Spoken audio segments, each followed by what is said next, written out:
warahmatullahi wabarakatuh. Selamat siang semuanya. Semoga dalam keadaan sehat walafiat. Tetap stay safe dimanapun kalian berada. Tetap mematuhi protokol kesehatan. Nah, perkenalkan terlebih dahulu, saya Murni Cipta Ilahi, biasa dipanggil Murni, mahasiswa jurusan Psikologi Universitas Negeri Padang, NIM 1801170. Nah, kali ini saya akan membahas tentang family terapi atau terapi keluarga. Pasti semua teman-teman sudah tahu apa sih terapi keluarga itu. Terapi keluarga sudah jelas di sana ada keluarga, berarti lebih fokus kepada keluarga. Jadi terapi ini terkhusus dan terfokus pada sebuah keluarga. Kita langsung saja. Yang pertama yang akan kita bahas terlebih dahulu yaitu tentang sejarah terapi keluarga.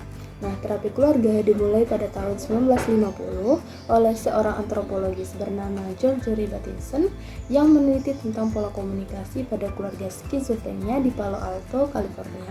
Nah, pada penelitian ini dia mendapatkan dua konsep. Yang pertama itu ada the double blind atau ikatan ganda. Yang kedua, family homeostasis, kestabilan keluarga. Nah, selanjutnya kita akan bahas apa sih pengertian dari family terapi atau terapi keluarga.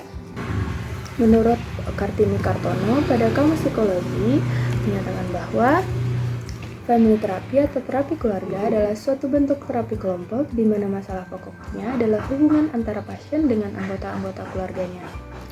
Nah, di sini terapi ini secara khusus membahas tentang masalah-masalah yang berhubungan dengan situasi, kondisi, dan penyelenggaraannya pun menuntut untuk seluruh anggota keluarga ikut dan berpartisipasi ketika melakukan terapi. Di sini suatu metode terapi di mana anggota keluarga memperoleh pemahaman terhadap permasalahannya, kemudian mereka akan mengembangkan komunikasi dan meningkatkan fungsi dari setiap individu dalam keluarga. Fokus dari terapi ini bukan secara individual, tapi lebih kepada seluruh anggota keluarga harus berpartisipasi ketika terapi dilaksanakan. Apa saja yang akan kita bahas pada materi kali ini? Yang pertama itu kita akan membahas tentang konsep dan prinsip dari family terapi. Yang kedua, tujuan dari family terapi sendiri, baik itu secara ahli atau secara umum. Nah, yang ketiga itu tentang proses dan tahapan.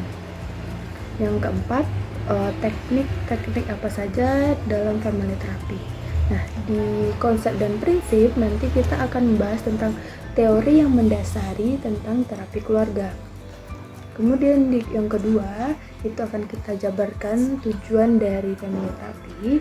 Yang ketiga, di proses tadi kita akan menjelaskan bagaimana proses dari family terapi dari awal hingga pelaksanaan hingga akhir. Kemudian tahapan-tahapannya bagaimana. Kemudian pada teknik kita akan menjelaskan apa saja teknik-teknik dalam family terapi. Nah, selanjutnya yang pertama tadi akan kita bahas terlebih dahulu yaitu konsep dan prinsip. Teori yang mendasari terapi keluarga yaitu teori sistem Van Bartenvie 1968 yang terdiri dari 3 prinsip. Yang pertama yaitu ada kausalitas sirkular. Di sini adalah peristiwa berhubungan dan saling bergantung, di mana dalam kita berkeluarga tentu salah satu dan dengan yang lain itu saling berhubungan satu sama lain. Yang kedua tentang ekologi. Di sini jelaskan bahwa sistem hanya dapat dimengerti sebagai pola integrasi, tidak sebagai kumpulan dari bagian komponen. Nah, dalam sistem keluarga sendiri, ketika salah satu keluarga merubah perilakunya, maka keluarga yang lain akan berdampak bagi keluarga yang lain. Jadi ketika salah satu anggota keluarga melakukan perilaku yang berubah dari biasanya, maka anggota keluarga lain juga dapat terpengaruh oleh perubahan salah satu keluarga tadi. Kemudian yang ketiga itu ada tidak ada pandangan yang objektif, lebih kepada subjektif terhadap keluarga itu. Jadi setiap anggota keluarga memiliki persepsinya masing-masing dalam mencerna atau menghadapi suatu masalah. Selanjutnya yang kedua kita akan membahas apa tujuan dari kita melakukan terapi keluarga ini. Nah, menurut para ahli terlebih dahulu yaitu menurut Glick dan Kessler, Goldberg 1983. Nah, di sini yang pertama memfasilitasi komunikasi pikiran, perasaan antar anggota keluarga. Jadi maksudnya di sini, di dalam keluarga sekalipun kita harus bisa berkomunikasi secara baik dan mengungkapkan perasaan satu sama lain. Seperti yang kita tahu, tidak semua keluarga itu bisa secara luas membicarakan atau menceritakan tentang masalah mereka dengan orang tua mereka, atau memberitahukan apa yang mereka tidak suka, tidak ingin, seperti itu. Nah, jadi di sini kita memfasilitasi komunikasi pikiran dan perasaan antar anggota keluarga sehingga bisa secara terbuka, saling terbuka mengungkapkan satu sama lain. Kemudian yang kedua ada mengganti gangguan ketidakfleksibelan peran dan kondisi. Yang ketiga itu ada memberi pelayanan sebagai model dan pendidikan peran tertentu yang ditunjukkan kepada anggota lainnya. Nah, untuk tujuan family terapi secara umum yang perlu kita tahu adalah membantu anggota keluarga belajar dan menghargai secara emosional.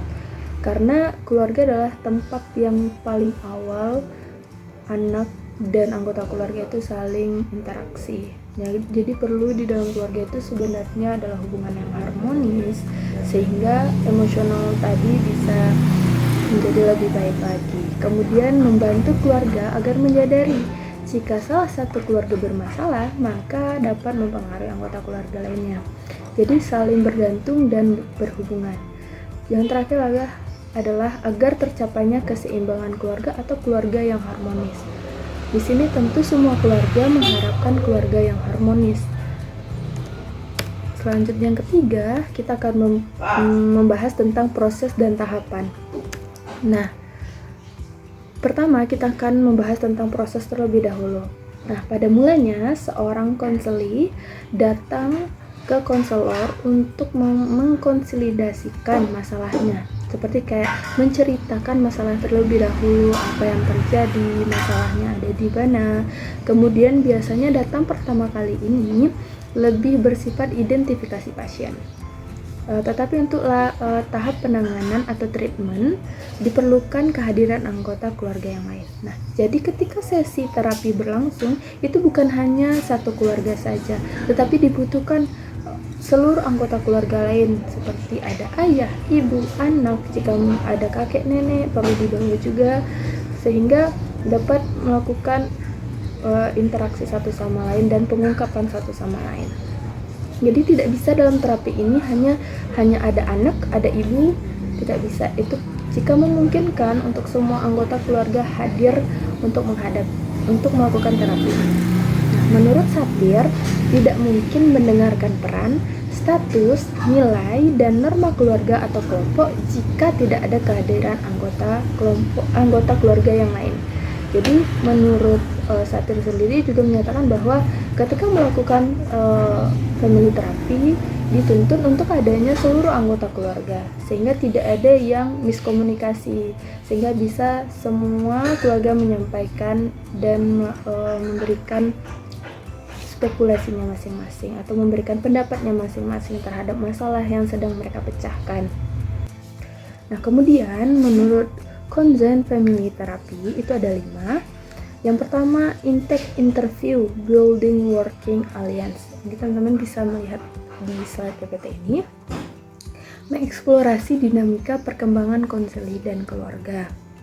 Nah, di sini akan dilakukan interview terlebih dahulu, bagaimana perkembangan keluarganya, bagaimana masalahnya, pengenalan, dan seperti itu. Kemudian ada case conceptualization and treatment planning, mengenal masalah atau mempelajari masalah.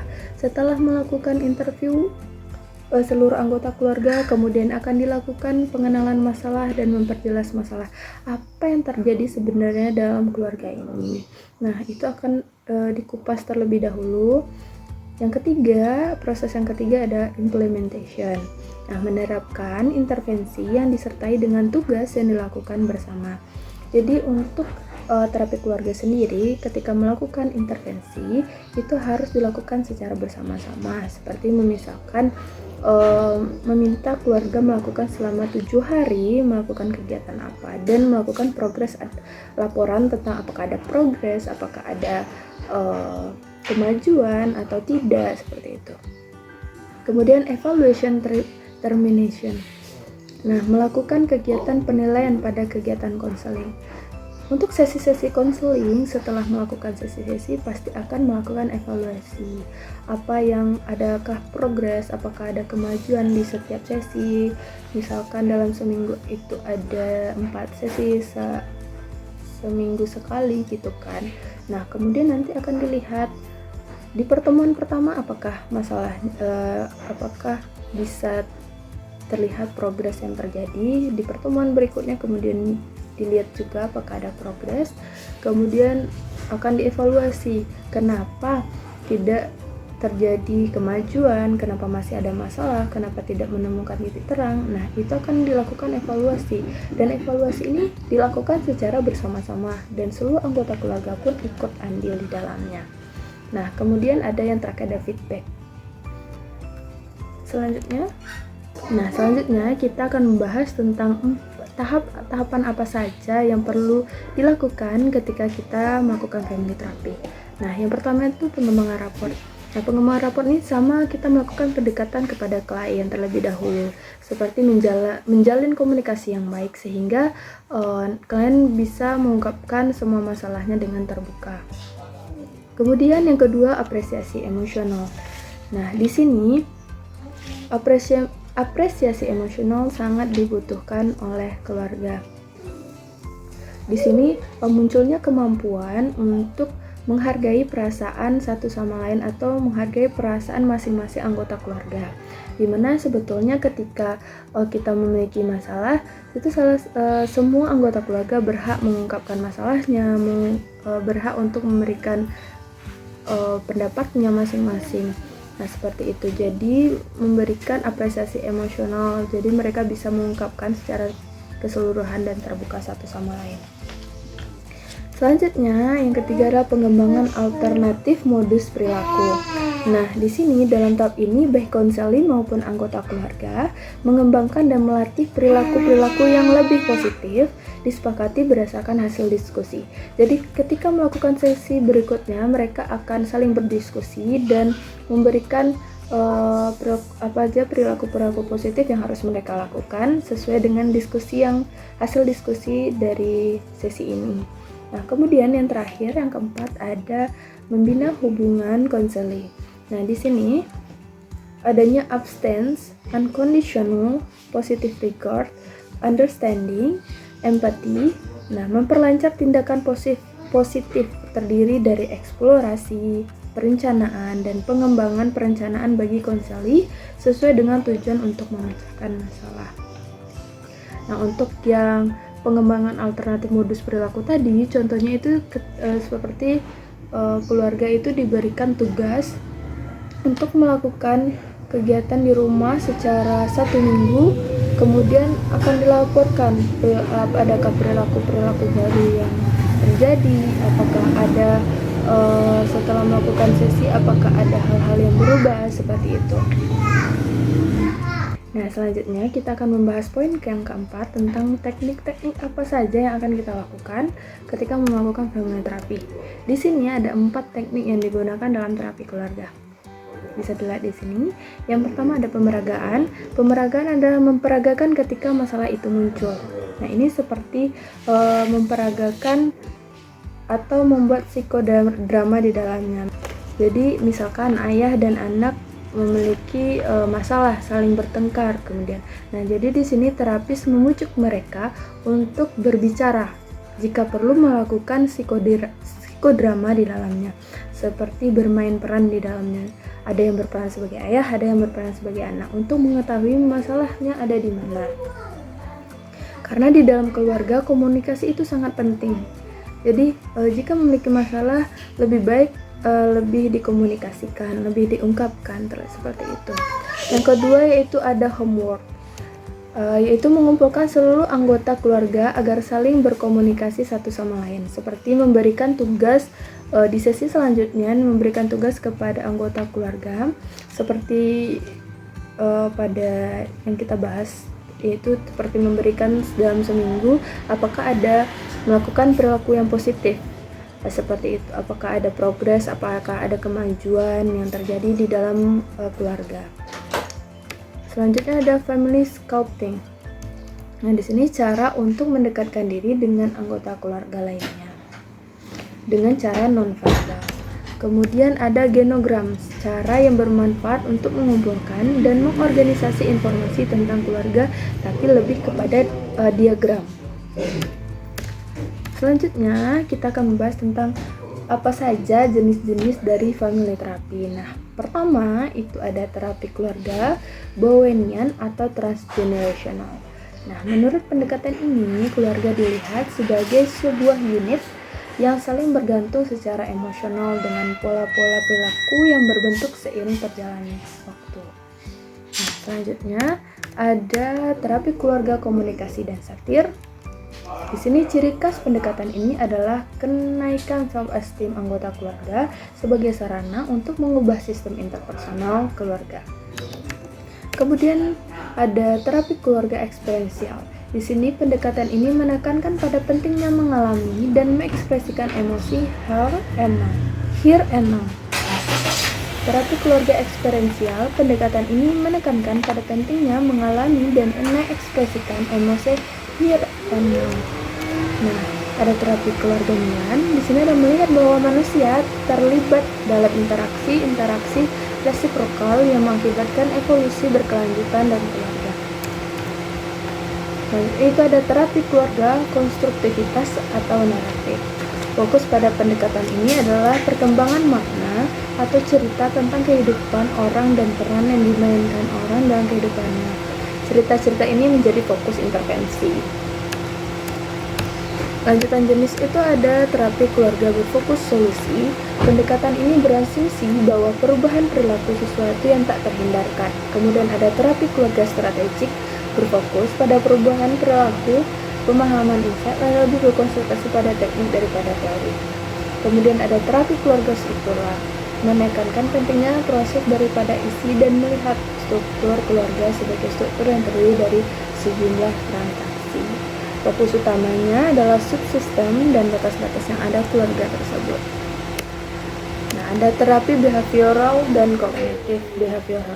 Nah, pendekatan ini berasumsi bahwa perilaku sebagai sesuatu yang dipelajari, menekankan pentingnya konsekuensi perilaku dalam pemeliharaan munculnya ulang, lebih kepada fungsi perilaku dan kognisi.